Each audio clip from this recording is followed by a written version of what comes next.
ज्ञान भी इसलिए विकसित करना आवश्यक था कि मैं अपने ज्ञान को अपने बच्चों तक आसानी से पहुंचा सकूं। अन्यथा इस शिक्षा का दोष ही दोष है, लाभ कभी नहीं। अपने आत्माओं, इंसान जब भगवान से डरने वाला हो जाएगा तो 90% झगड़े खत्म हो जाएं, घर के भी समाप्त हो, घर में भी जो आपस में कलह है या समाप्त हो जाएगी और आपसी द्वेष समाप्त हो जाएगा। अंदर से दया उपजेगी। कोई बीमार दुखी दिखाई देगा, सास ननद या कोई भी पड़ोसी या राह चलता, उसकी मदद को दौड़ा करेंगे लोग।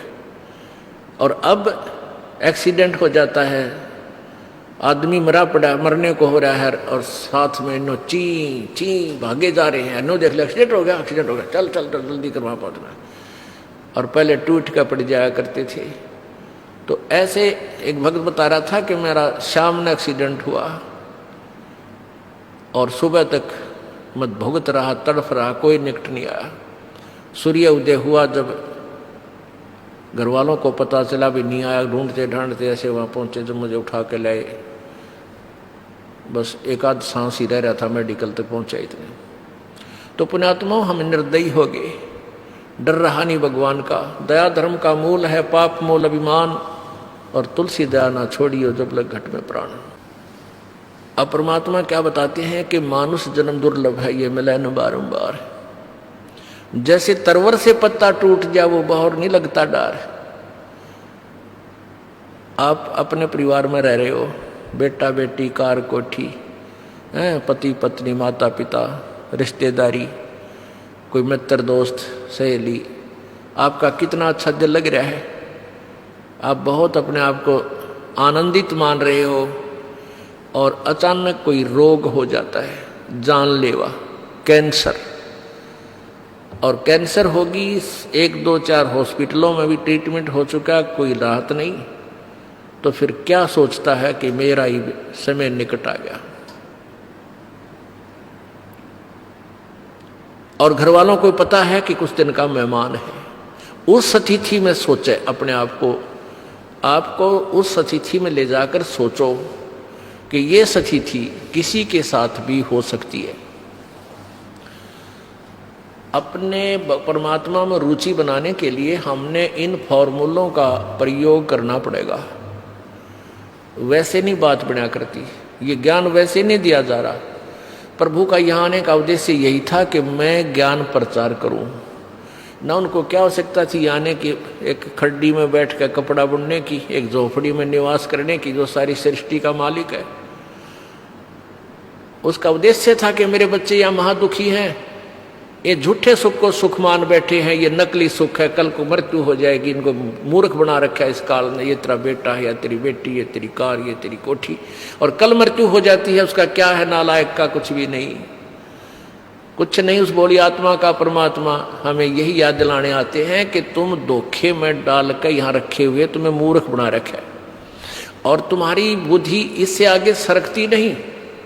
चारों युग में संत पुकारे, कूक कहा हम हेल रे, हीरे माणक मोती बरसे, ये जग चुगता ढेल रे। परमात्मा कहते हम चारों युगों में आकर आवाज लगा लगा कर समझाया, परंतु इनके एक नहीं समझ में आती, क्योंकि काल ने इतना प्रेशर डाल रखा आपके ऊपर, आपके बस की बात नहीं। हाँ, ये परमात्मा का ज्ञान, सूक्ष्म वेद का ज्ञान और ये मंत्र, ये एंटीबायोटिक है, ये एंटीबायोटिक वस्तु औषधि आप कानों के माध्यम से अंदर जाने दोगे तो एक दिन इसका समाधान हो जाएगा और आपको सच्चाई महसूस होगी कि सचमुच हम गलत फंस गए। तो ऐसी स्थिति में जो व्यक्ति आ जाता है कि अब मैं कुछ ही अक्षणों का, कुछ दिनों का मेहमान हूं, तब वो सोचता है, वो क्या बोलता है, उसके विषय में परमात्मा बता रहे हैं कबीर जी। वो क्या बोलता है, पात झड़ता यूं कहे, सुन भई तरवर राय, अब के बिछड़े नहीं मिले, ना जाने कहाँ पड़ेंगे जाए। अब जैसे बड़े पूरे परिवार को त्याग कर एक प्राणी जाने लग रहा है, उसको पता है कि तेरी मृत्यु डेफिनेट है, अब वो अंदर से सोचता है कि ये भगवान ईब के बनेगी मेरे साथ, कहाँ जाऊंगा, ना जाने कहाँ पटकेगा ये, कहाँ जन्म होगा, किस योनि में जाऊंगा। तो आसपास बैठे हुए बुजुर्ग समझदार व्यक्ति अड़ोस पड़ोस के भी आ जाते हैं कि ये तो मरने वाला है, चलो हमदर्दी व्यक्त करें वहाँ पहले ही बैठ जाते हैं। आकर वो कहते हैं भाई, उसको सांत्वना देते हैं कि भाई एक दिन सब ने मरना है, यहाँ तक कोई नहीं रहा भाई, जिसका समय पूरा हो जाता है उसको तो जाना ही पड़ेगा। तो इस तरह उसको सांत्वना देकर मरण जोगा ब्योत करते हैं कि तू मर, इतने थोड़ा सा दिल डट जाए, इतना अवश्य कर देते हैं। तो यहाँ परमात्मा कहते हैं कि वो सचीथी समझाना चाहते हैं कि आज तू जिस परिवार को अपना मान रहा है, दोबारा इसमें तू इसी स्थिति में फिर नहीं आओगा जिस दिन तेरी मृत्यु होगी।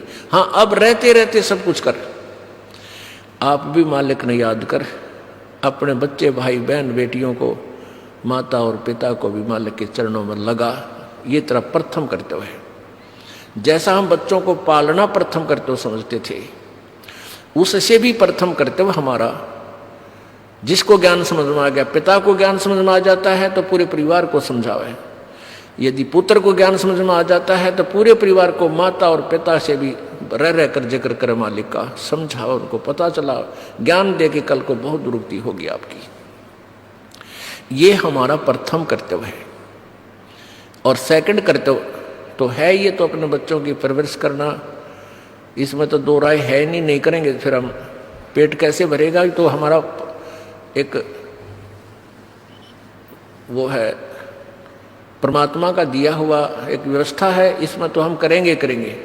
और कुछ ऐसा भी है कि जिसके माता पिता बचपन से ही मर जाते हैं, दोनों ही मर जाते हैं, वो बालक भी अपने संस्कारवश बड़े भी होते हैं और वो अपना पूरा उनसे भी अच्छी तरह सेट होते हैं जिनके माता पिता जीवित हैं। इस दास के साथ खूब बीती ऐसी बातें। एक रिश्तेदार हमारा निकट का, और वो छोटे छोटे बालक, उसकी मृत्यु होगी, और वो आखिरी सांस यही कह रहा था, मेरे बालकों का क्या होगा, मेरे बच्चों का क्या होगा। आज वो बालक जो दूसरे भाई जीवित हैं उनसे ज्यादा सुखी है वो उसके बच्चे, उसे अच्छा व्यवसाय है। तो ये जो हम अपना प्रथम कर्तव्य मान रहे थे, ये भी गॉड गिवन है, प्रभु दत्त है, पूर्व संस्कार में निर्धारित है। ये तो परमात्मा ने करना ही कराना है, आपसे करवाना है या किससे करवाना है, उसने ये संसार चलाना ही चलाना है। रही बात मनुष्य ये आत्म कल्याण की, ये हमारा प्रथम कर्तव्य है। और इसको तो हम ऑप्शनल सब्जेक्ट मान रहे थे। जैसे बालक पढ़ते हैं ना, लेवत ले लेना तो ना ले सब्जेक्ट ने, हम ऐसा मान रहे, जबकि ये वेरी इंपॉर्टेंट सब्जेक्ट था, हम छोड़ चुके थे। तो ये ज्ञान बताया जाता है कि परमात्मा क्या कहते हैं कि साथी हमारे चले गए रंबी चालनहार, कोई कागज में बाकी रह रही तात लागरी बार। पतझड़ आवत देखकर बन रोवे मन माही, ये ऊंची टहनी पात थे अब पीले हो जाए। अब बसंत ऋतु के अंदर सभी जैसे पीपल के पत्ते आपने देखे हो, पीले होकर के टूट टूट कर गिर जाते हैं। सतूत के पत्ते हैं जैसे वृक्षों के पत्ते हैं, और तुरंत ही नई कोपल फूट जाती है और 15-20 दिन में वो पूरे पत्ते बनकर और हवा में ऐसे लहला रहे होते हैं। एक वर्ष वो नए पत्ते फड़फड़ फड़फड़ करके बस्ती मार लेंगे, और जब आवेगी फिर बसंत ऋतु, वह सारे टूट टूट कर नीचे गिर जाएंगे और उनका विनाश होगा।